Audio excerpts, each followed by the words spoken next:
one and all, it is time again for the M.I.L.F podcast, Me I Like Facts. I'm Jim Lawrence. I'm in San Diego, not sure where you are. Bit of a gloomy day down here. We've had exceptional weather. The last 5 days, it got as high as 29 degrees here a couple of days, 26, 27, hot, just the way I like it. Next couple of weeks, supposed to be maybe around 21, 22 degrees. Overcast day in the boat, which means I will not be taking the cover off because you try to trap the heat in. One window will be open, hatch cover will be closed. It's amazing how easily you can regulate temperature on a boat, especially if you know the area really well.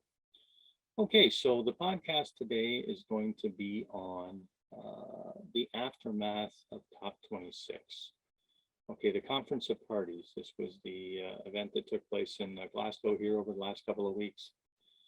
A large climate conflab, all the world leaders, all the pertinent players, all the liberal elites getting together and trying to determine what the next course of action is on climate. Post-Paris, a treaty, which was in 2015, so we're 6 years past that. Part of the Paris Treaty was that they would meet every 5 years. Of course, last year being a COVID year, that didn't happen.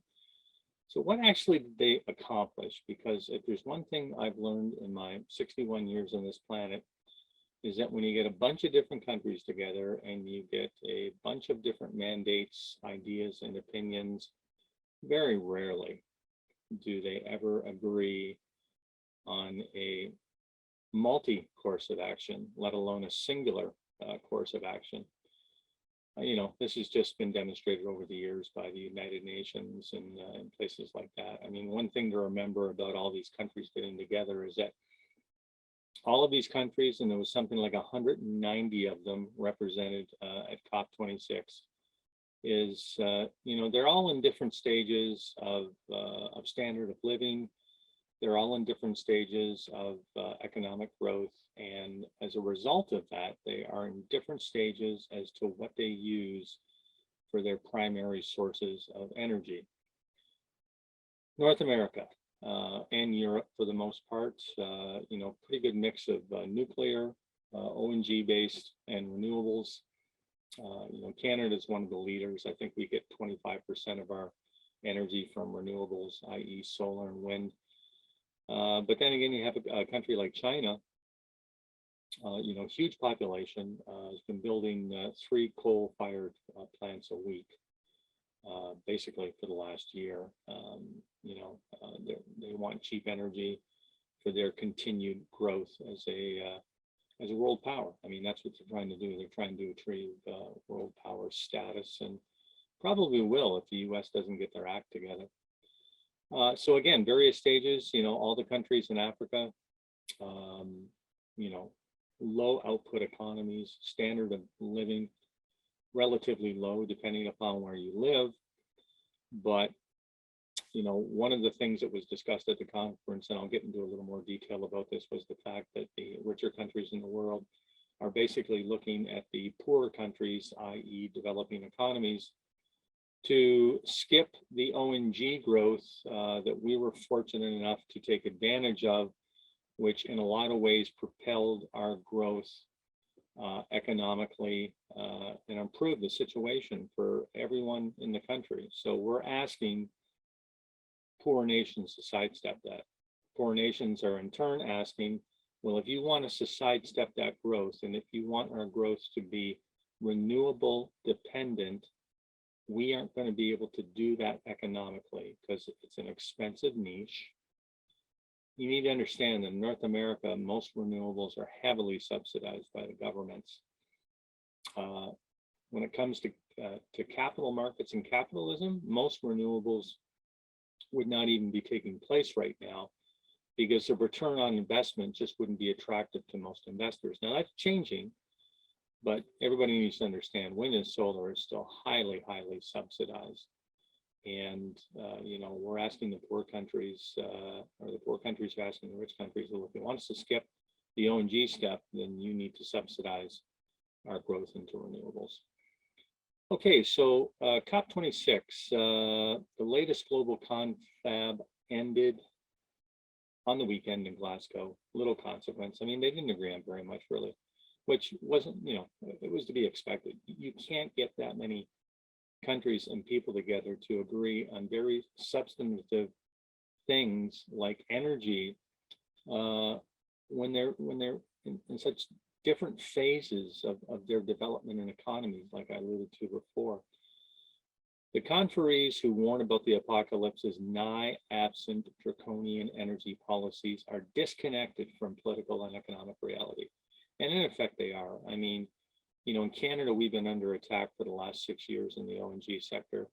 Part of it has to do with world pricing. Part of it has to do with bills and policies from the Liberal government. And if the Liberals had their way, they would shut the taps off overnight. Trudeau, in effect, announced an all-out war on O&G. And since Alberta is the highest producing province of that in Canada, with probably Newfoundland second, Saskatchewan third, the federal Liberal government has, in effect, declared economic war against Alberta. Okay, so countries failed to make more firm commitments to reduce their greenhouse gas emissions and failed to agree on even a phase out of coal after a last-minute intervention by China and India. The two populous countries in the world, I know China's number one for sure. India's got to be number two. Because of their large populations and because of their continued desire and hunger for economic growth, coal is what's led the way. I mean, coal as a dense energy. Nuclear is the densest energy, and what I mean by that is effectively for the thing that's causing heat or energy to build up, which in that case is plutonium or uranium or things like that. The amount that it produces per its mass or per its weight, nuclear is the best. Coal is second.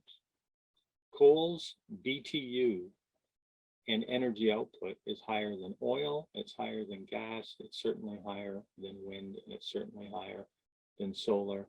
Not sure about hydro, which, in Canada, we have a huge advantage when it comes to that. I mean, something like 75% of Quebec's energy is supplied by hydro simply because of the geographic area that they're in.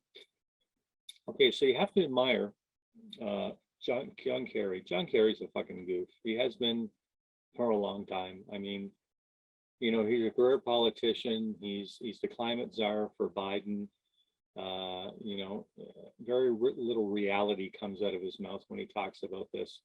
He's in it for the position. He's in it for the prestige. He's in it for the wrong reasons. Let's just say that. And yeah, I mean, I've never thought too much of that dummy. Got to admire his spin, though. He has a great ability to be able to spin the media. Headline post COP26 out of the Washington Post, which is for the most part, a pretty liberal magazine or newspaper. United States reclaims leadership role. Of course, this is in direct response to Trump.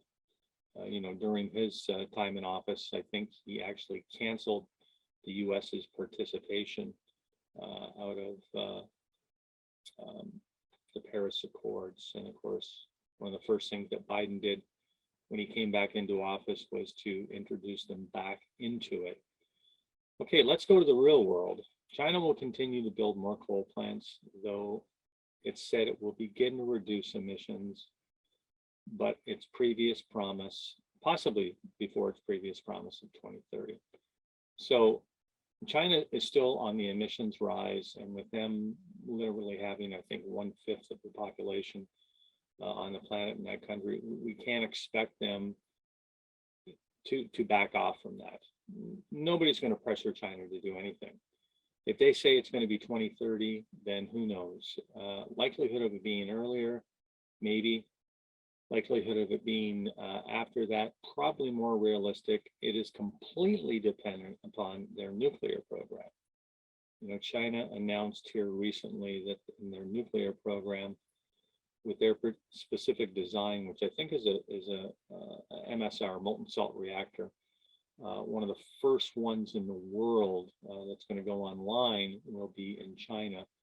And I think they've committed over the next 10 years to build something like 200 reactors to basically start powering their economy, which is fucking smart.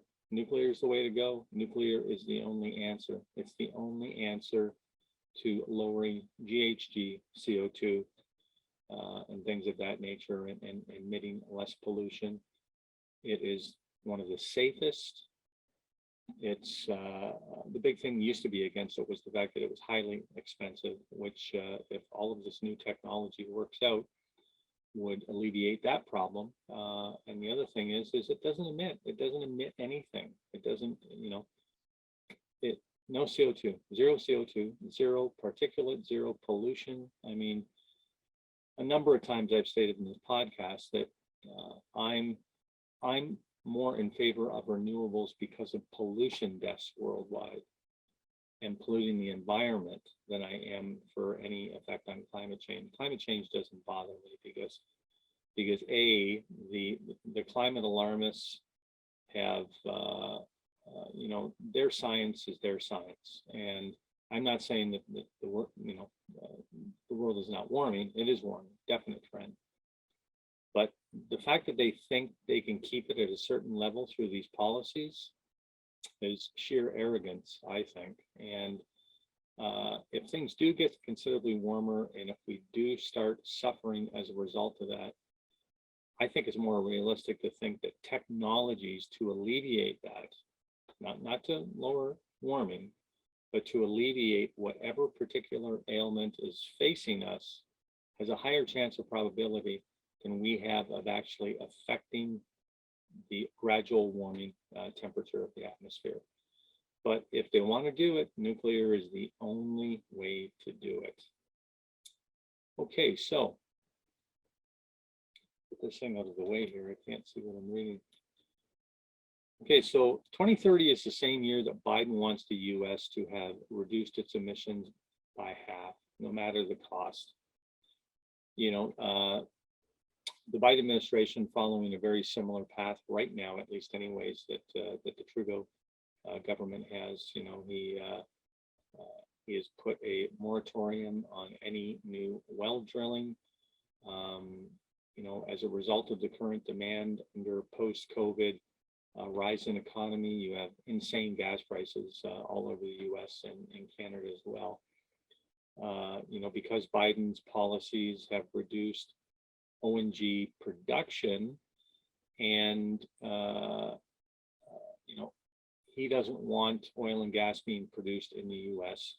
He's matched the mindset that Trudeau has there.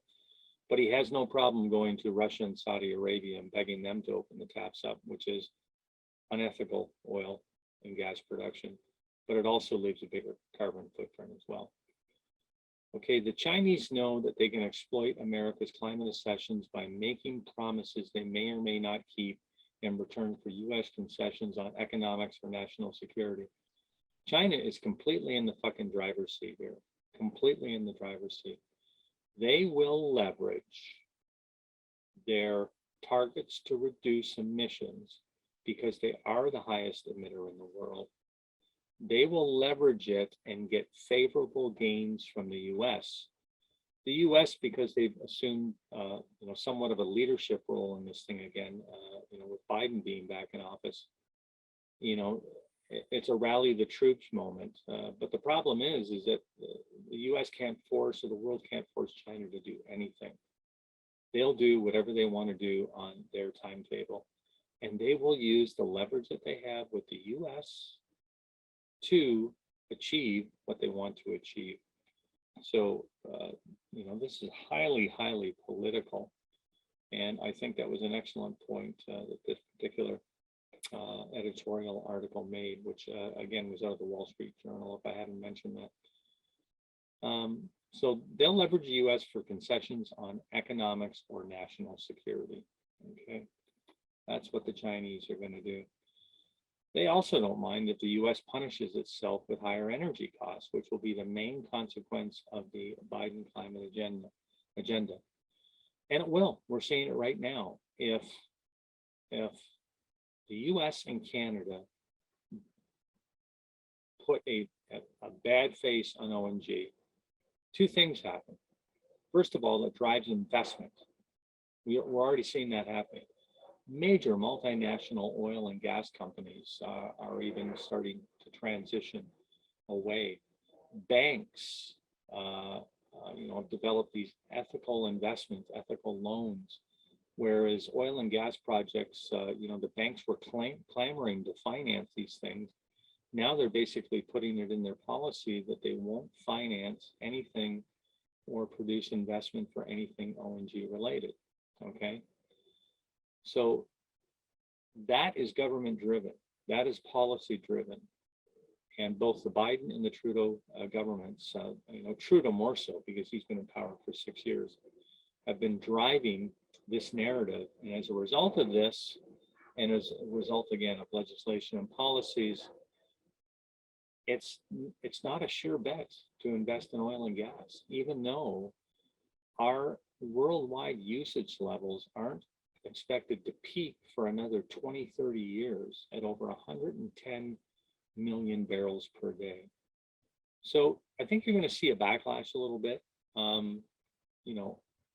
Anytime a trend becomes pendulum swinging in such a way that is not responsible or is not realistic, you'll always see that pendulum come back a little bit. And this is what I think you're going to see with oil and gas, because again, unless they jump on the nuclear bandwagon, GHG emissions aren't going to decrease for a lot of countries.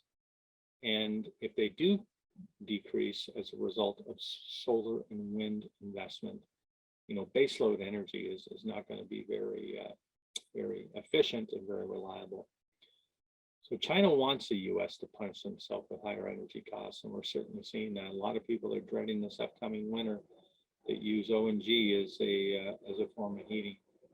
In the real world, it isn't clear that even Western leaders can deliver on their anti-carbon pledges. I'm going to highlight Trudeau there. This guy's been in power 6+ years, and I think emissions have increased in those 6+ years 17%. So Trudeau can talk all the fuck he wants to talk, and he can virtue signal all he wants, that Canada is going to get more aggressive with this. He's not able to do it. The Liberals and the functionality of what they put together and how they are addressing the problem, they are not able to do it because frankly, they aren't fucking smart enough to do it. Spiking energy prices is hurting Biden and the Democrats, who have been left begging the Saudis and Russians to drill for more oil so prices fall. And, the analogy is, I don't want the dump in my neighborhood. And, that's effectively what Canada has been saying for 6 years. Canada accounts for less than 1% of GHG emissions, which I think I've indicated that before. Yet we're acting the speed with which we are trying to transition is a detriment to the economy. It's a detriment to the average Canadian, where that particular industry and Alberta as a province has been the major engine in the Canadian economy for years and years and years. And because of their desire to look good and because of Trudeau's narcissistic desire to want to be viewed on the world stage in a certain way, they're just sweeping it under somebody else's rug. Again, 110+ million barrels of oil a day. And ethically, and with less of a GHG footprint, that oil could be coming from Canada. But guess where it's going to come from? It's going to come from the Middle East. It's going to come from Russia. It's going to come from Venezuela. It's going to come from those places that leave a larger GHG footprint when it comes to extracting, bringing our oil to market. So Western climateers want to use the quiet coercion of financial regulations to allocate capital and squeeze fossil fuel producers, which I indicated there a few minutes ago about the fact that, banks in wanting to jump onto this climate approach and this virtual signaling bandwagon are intent on not loaning or investing in projects. You have large pension funds which traditionally have invested in projects in ONG, but that is starting to pull away. So if they don't have the money to explore, drill, bring to market, obviously somebody has to make up the difference. And there are tons of other countries which are willing to do that as long as they have the oil capacity to do it. What will matter is research and new technology adaptation to cope with the uncertain effects of a changing climate and whether or not the world grows wealthier to better cope with that uncertain future. This is the approach that we should be taking, okay? We're not going to fall off the cliff tomorrow. Solar and wind technology is just about at its peak of efficiency. Better technology and better design will come for those, but we don't have much of a threshold left until, by the nature of how they operate and what they do, that we're going to be able to produce better solar panels or better wind turbines. We're almost maxed out there right now. So does it have a place in a green future? It certainly does. Does it have a place as baseload power for any country in the world? No, it doesn't, unless it's a really, really, really small country. And even then, you're going to have battery backup in that situation. They should have a natural gas plant that they can pull into, because wind and solar is like this in any country. UK was a good example of that. UK recently had a huge lack of wind, which resulted in them having to turn on some oil and gas fired power plants.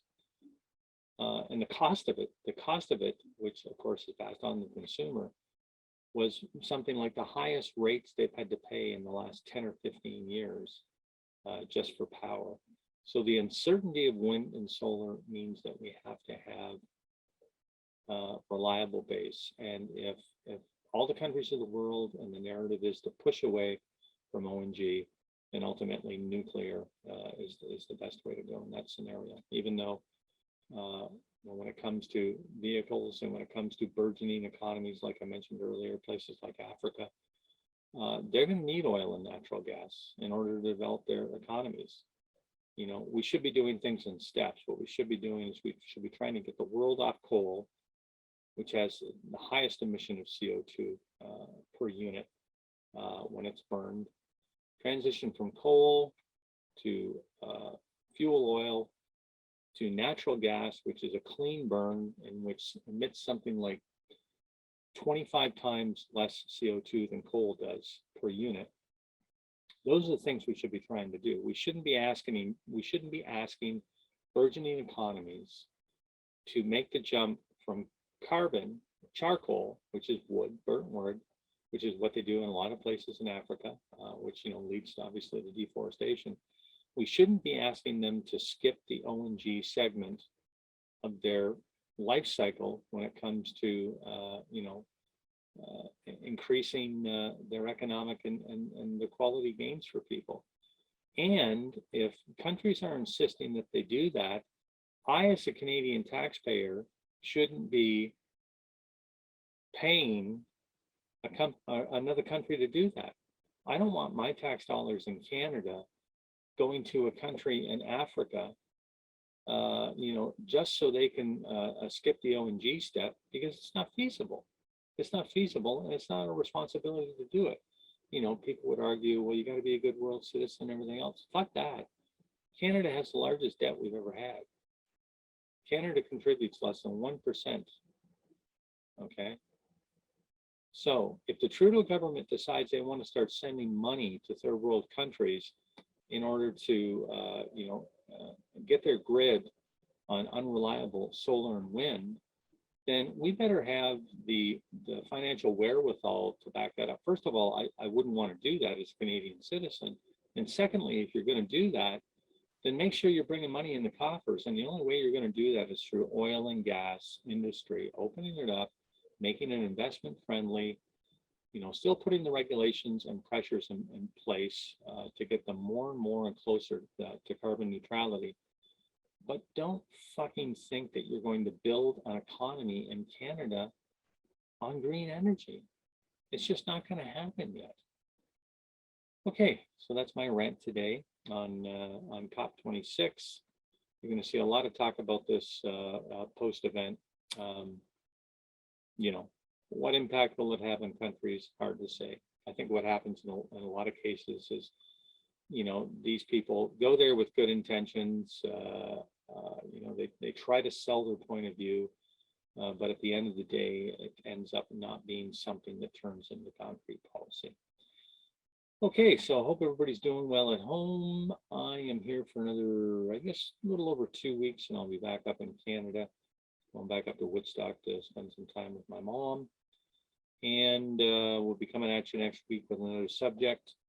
Sun is trying to creep out. So on that note, I hope everybody is well, eat healthy, get a little bit of exercise. Watched a great movie here a couple of nights ago. Actually, I posted it. I think it's called The Professor and the Madman. Mel Gibson, Sean Penn.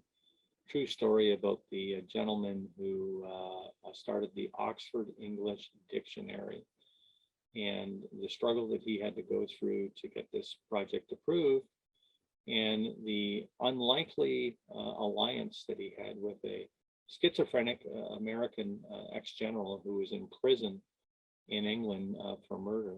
It's a fucking great story, and also a great movie. Dialogue is fantastic. Acting is super. Check it out. Professor and the Madman, I think it's called, but just look up Mel Gibson and IMDb. Okay, so everybody take care. We'll be talking to you soon. And this is Jim Lawrence signing off, M.I.L.F. Podcast. Me, I like facts. Have a great day. Bye-bye.